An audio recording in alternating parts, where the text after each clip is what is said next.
sebuah perbandingan ataupun sebuah filosofi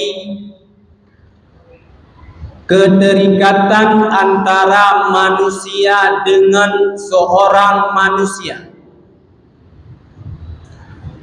Katakanlah lebih khususnya hubungan antara seorang istri dan seorang suami. Bagaimana dikatakan seorang istri itu ridha kepada suaminya, dan bagaimana dikatakan seorang suami ridha kepada istrinya. Bagaimana dikatakan seorang pemimpin ridha kepada rakyatnya, dan bagaimana pula seorang rakyatnya ridha kepada pimpinannya. Para hadirin sidang jamaah Jumat yang dirahmati oleh Allah Subhanahu wa taala. Seorang istri dikatakan dia benar-benar mencintai suaminya. Dia akan rela mengorbankan dirinya untuk suaminya. Bagaimana dikatakan seorang suami mencintai istrinya? Dia akan mengorbankan tenaganya, jiwanya, hartanya demi istrinya. Itu sangat mudah untuk kita pahami bersama. Bahkan seorang istri tatkala tidak dikasih nafkah oleh suaminya, tidak diberi perhatian oleh suaminya, tidak ada penjagaan daripada suaminya, maka seorang istri akan mengatakan dan akan mengklaim dirinya tidak dicintai oleh suaminya. Itu rumah hana tabi nafkah, orang sakit hana tahu ubat, wadede hana tabi makanan, bermacam-macam hana perhatian tanya seorang suami kepada istri. Maka dalam hati walaupun sidro istrinya hana kepegah ya kedayo, dia mengatakan bahwa cinta suamiku kepadaku ternyata cinta dusta. Sebaliknya juga, tatkala suami begitu nasibnya sama seperti istri, maka seorang suami juga akan mengatakan dengan hatinya bahwa cintanya kepadaku rupanya adalah cinta dusta. Para hadirin sidang jamaah Jumat yang dirahmati oleh Allah Subhanahu wa taala. Di dalam kitab tasawuf adapun ikhtisar daripada Ihya Ulumuddin, 3 bab yang sangat penting. Dari sekian banyak bab-bab yang sangat penting adalah yang pertama adalah bab ma'rifah. Artinya pengenalan kita kepada Allah Subhanahu wa taala. Para hadirin sidang jamaah Jumat yang dirahmati oleh Allah Subhanahu wa taala. Kalau sampai hari ini belum terasa dalam hati cinta kita kepada Allah, menyesampai onohat uronyo galam narasa alamate du cinta ke Allah, berarti di dalam hati kita ada masalah besar. Apa masalah tersebut? Kurangnya kita mengenal Allah Subhanahu wa taala. Para hadirin sidang jamaah Jumat yang dirahmati oleh Allah Subhanahu wa taala. mengenal Allah harus dengan ilmu, seperti yang telah dikatakan di dalam kitab-kitab. Misalkan di dalam kitab Tauhid, mana dalil untuk kita wajib mengenal Allah? Oleh para ulama membawa sebahagian daripada ayat Al-Quran, fa'lam annahu la ilaha illallah.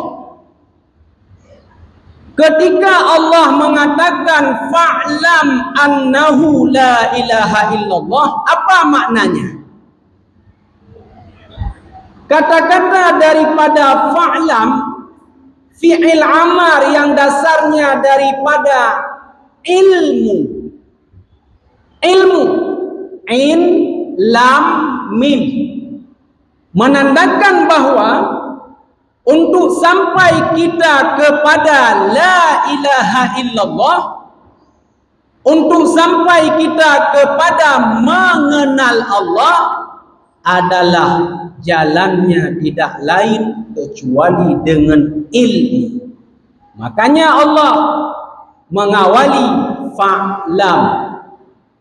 Para hadirin sidang jamaah Jumat yang dirahmati oleh Allah, menyontuk taturi Allah secara hakikat mungkin. Karena yang bisa mengenal diri sendiri hanyalah diri. Bila dana pegah dana turi Tuhan, hakikat Tuhan, mudra-gedra tu ngon tu saya sebagai manusia. Leplodon kata bersahabat sesama ngon tu, handa turi ngon tu. Angkat tak doa. 20 tahun kata mengkawin dengan perumahan, handa kata turi lah. Nah yang Islam latih handa pegah bataya orang. Maka handa kata turi. Ulam dan turi hakikat Allah tidak akan sampai. Karena yang mengenal hakikat diri adalah diri. Yang mengenal hakikat Allah adalah Allah sendiri. Seperti kita yang kenal diri kita hanyalah diri kita masing-masing. Gop anggai turi tayo. Para hadirin sidang jamaah Jumat yang dirahmati oleh Allah. Kipan cara kita turi Allah seperti Allah memperkenalkan dirinya. Allah telah memperkenalkan dirinya dengan ada alam ini, bahawa tidak mungkin ada alam kecuali adanya aku. Allah memperkenalkan dirinya dengan sifat kudrahnya, innallaha ala kulli syai'in qadir, innallaha ala kulli syai'in alim. Dengan sifat-sifat tersebut kita mengenal Allah. Mengenal syarat-syarat sah menjadi Tuhan, yaitu sifat 20. Mengenal sifat-sifat Allah, sifat-sifat jamalnya, sifat-sifat jalalnya, sehingga taturi Allah. Sehingga tak doa beda, teh Allah, teh Tuhan dan teh yang kan Allah. Sehingga kata duri akan sampai ketika setelah kita mengenal Allah, akan sampai kepada pintu yang namanya mahabbah, cinta. Maka ikelurung tak kenal maka tak sayang. Mana sayang cuma hana ada duri. Pakan cinta dekat Allah karena hana ada duri. Justru ketika kadang-kadang kita tidak mengenal Allah, sehingga keluar daripada sebahagian urang getanyo yang hana dalam na ilmu, hingga bahawa dia kadang nak gejuk musibah le Allah baju itimah lam tutur kata karena hana beri Allah, hana sayang le Tuhan belum. Mereka memikirkan bahawa sayang Allah itu sama seperti sayang antara kita sesama manusia. Sebab punya pemahaman sayang kita yo sesama manusia yang benar tabi berangkapu yang berogun sayang. Tak jaga bek tak cutinyet. Bek na pernah tak sakiti yang berogun sayang. Ternyata sayang yang kita nilai sesama kita bukan sama sayang itu dengan sayang Allah Subhanahu wa taala. Maka perlu untuk kita memahami sifat-sifat Allah sehingga akan menambah cinta. Ketika pintu cinta telah terbuka, maka hanhireun daripada ulama-ulama lahir bab tutur. Lahir dalam tutur kata mereka menginginkan kematian. Menyangkanya apa cukup dak ya ada kemati.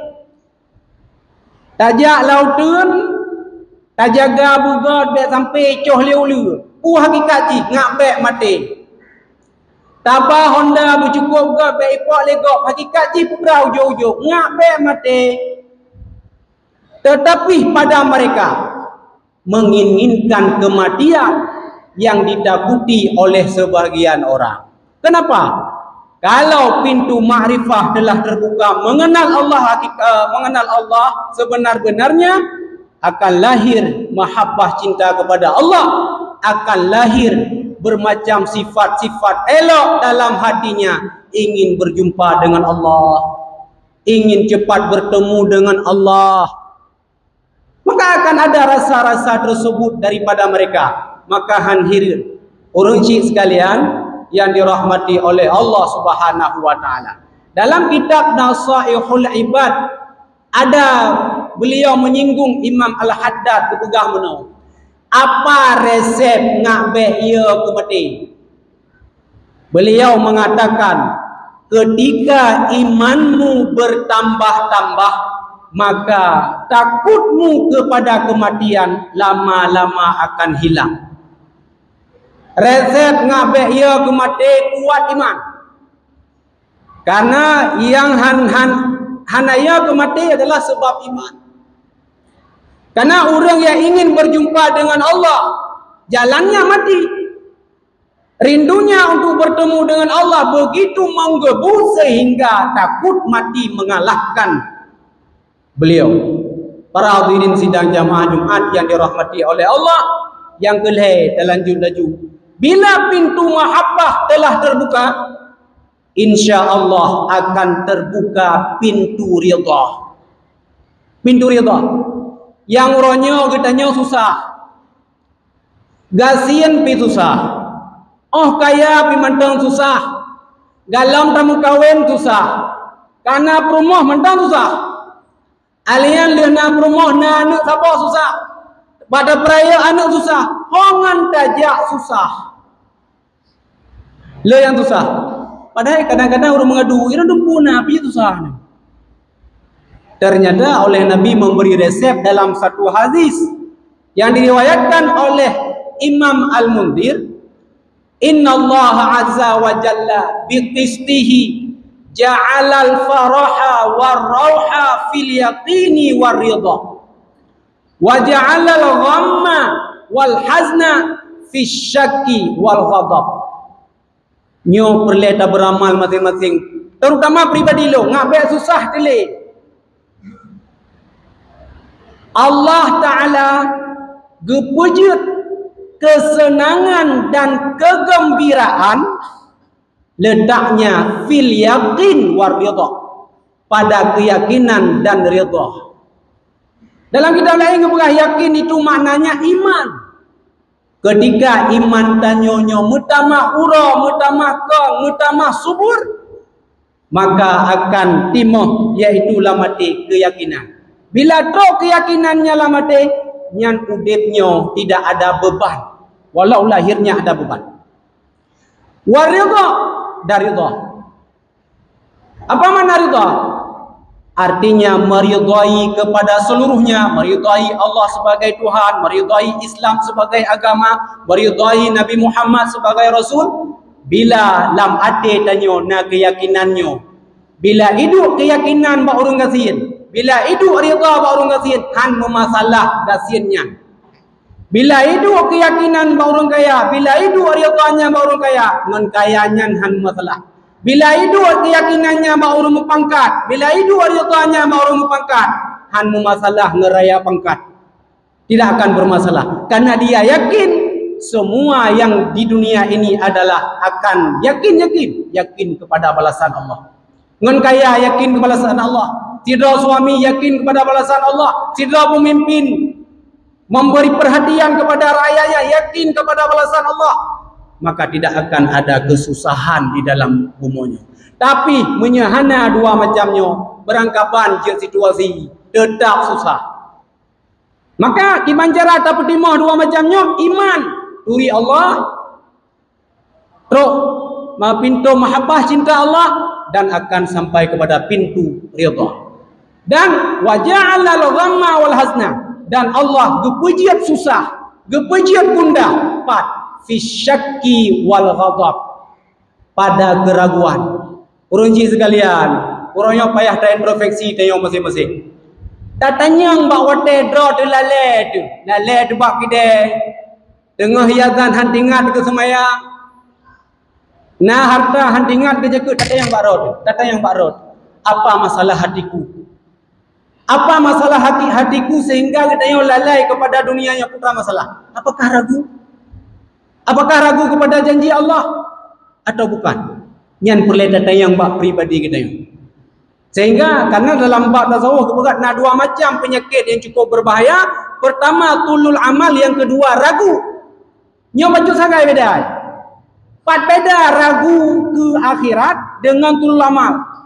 Karena yang dapat menyibukkan tayo dari taat, pada ibadah, tinggal semayang, tak buat mungkar, tak sakiti urut Islam, tak upat urut.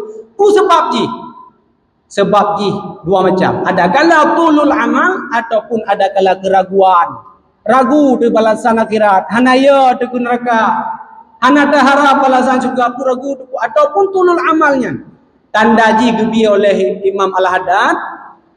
Pada tanda urang lalai dalam dunia sebab ji tulul amal atau ragu. Beliau mengatakan tanda ji bakwate Allah gejuk musibah. Bakwate ke sakit le Tuhan. Nah mutamah taat, nah mutamah menyesat. Tapi menyata gedi bakwate gebi kesakitan ataupun musibah mentang lagi sot hana perubahan. Hati-hati kadang dalam hatinya ragu. Kadang dalam hatinya keraguan tentang akhirat. Para hadirin sidang jamaah Jumat yang dirahmati oleh Allah, mudah-mudahan dengan pelajaran-pelajaran daripada para alim ulama, nasihat-nasihat mereka untuk ketanya, mudah-mudahan karena tujuan daripada ulama hana lain. Beda fikir tujuan daripada ulama kayak kita apa yang hana. Ada anak gipren hana masalah. Ulamanya kepegai Nabi, lagi Nabi kepegah kedanya. Nabi kekun lon dengan kata bagaikan ayah. Menasyid ulama dengan katanya orangnya beta jelas ulama. Ulama dengan katanya bagaikan ayah. Putra tujuan ulama. Lagi dalam Al-Quran gayup selamat keluarga daripada api neraka. Ulama tujuan untuk menyelamatkan tanyo daripada api neraka. Yang tujuan ulama. Maka baik kitanya dah turuti untuk mencaci ulama, menyahana ulama akan gelaplah hati kitanya manusia. Mudah-mudahan yang dapat tuan sampaikan lebih dan kurang ulun tuan lagi maaf.